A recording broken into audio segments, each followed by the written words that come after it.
Este es un vídeo de aprendizaje donde aprenderás cómo animar un caminado cíclico.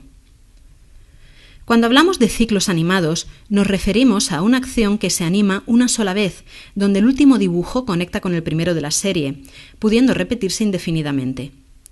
Uno de los ejemplos más extendidos de movimiento cíclico es el caminado, que para dar sensación de traslación solo necesita que el fondo se desplace hacia atrás, como hemos visto en innumerables series de televisión. El caminado cíclico requiere que el personaje permanezca siempre en la misma zona del encuadre, como si caminase sobre una cinta transportadora.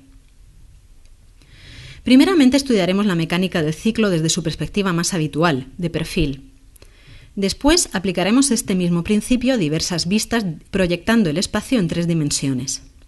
Por último, transferiremos la dinámica del paso en ángulo al paso en perspectiva, desplazando al personaje hacia la cámara o alejándose de ella. Para animar un caminado cíclico es necesario, en primer lugar, hacer un esfuerzo de imaginación. Los pies del personaje no se mueven como en la vida cotidiana, sino más bien como si caminara sobre una cinta transportadora que se moviera en dirección contraria. Por esta razón es importante entender que el pie que sostiene el peso del cuerpo no estará estático, sino que hay que desplazarlo regularmente hacia atrás, para lo que debemos establecer, en primer lugar, la pose de contacto, que es la que corresponde a la máxima apertura de las piernas. Y entonces mediremos la distancia que hay de talón a talón o de punta a punta de los pies si se prefiere. Esta distancia, que es la que cubre la pisada del personaje, se dividirá tantas veces como dibujos sean necesarios para el paso. Para un caminado estándar harían falta 8 dibujos por paso. Para demostrar la mecánica del paso cíclico, hemos realizado una animación fotográfica tomando instantáneas de un modelo real que simula moverse siempre sobre el mismo espacio. Al trabajar en papel, la animación del paso se realiza de manera normal, identificando las poses clave: contacto, bajada, pasando y máxima altura. Pero para regular el timing, esto es, el ritmo de la acción, hay que tener en cuenta que las aceleraciones y frenadas propias del paso no afectan a la velocidad de esa cinta transportadora imaginaria que el personaje tiene bajo los pies. El pie que está en el suelo, soportando el peso del cuerpo, siempre se desplaza hacia detrás a intervalos regulares, mientras que el movimiento de la pierna que avanza puede efectuar variaciones de velocidad para dar más fuerza al paso. Al animar, es también importante recordar que el tronco del personaje se moverá hacia arriba y hacia abajo, como si estuviera suspendido de un eje vertical. Si, por el contrario, el personaje inclina el cuerpo hacia adelante y hacia atrás mientras camina, dará la impresión de que camina resistiéndose a una fuerza externa, como la del viento.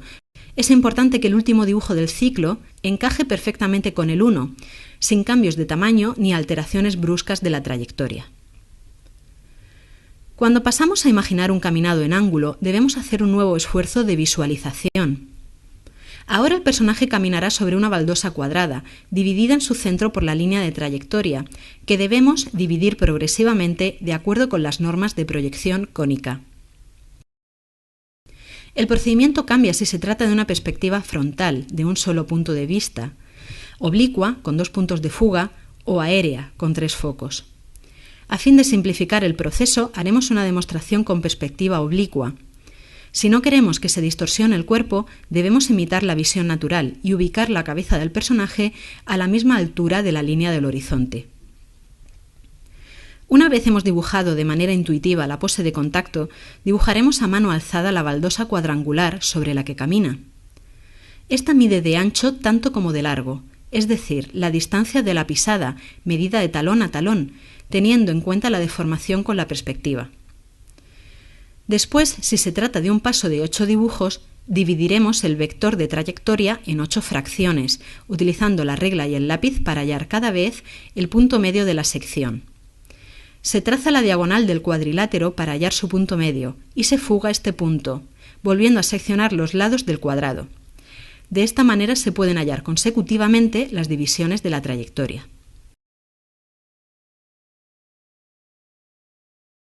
Si, por último, deseamos proyectar este mismo ciclo de caminado en ángulo, haciendo que el personaje se desplace hacia la cámara o bien camine hacia el fondo, lo que hay que hacer es fugar las líneas de la baldosa hacia los focos, para hallar las posiciones correlativas del paso y calcular el gradiente de tamaño que experimentará el personaje. El movimiento será el mismo, pero cada dibujo consecutivo mostrará un cambio gradual de tamaño. Será necesario también que exageremos un poco la aceleración con que se inicia cada paso, y también la frenada, llegando casi a detener al personaje para hacer más visible la progresión de pasos en el espacio. Hemos aprendido a animar un caminado de forma que se pueda reproducir como un ciclo continuo. Este caminado puede realizarse con el personaje de perfil, dividiendo la distancia de la pisada en tantas fracciones como dibujos requiere un paso. Este mismo principio puede aplicarse a un caminado en ángulo, comprendiendo al personaje en 3 dimensiones, para lo que debe ubicarse dentro de un poliedro cuya base se dividirá en tantas fracciones como dibujos necesite el paso.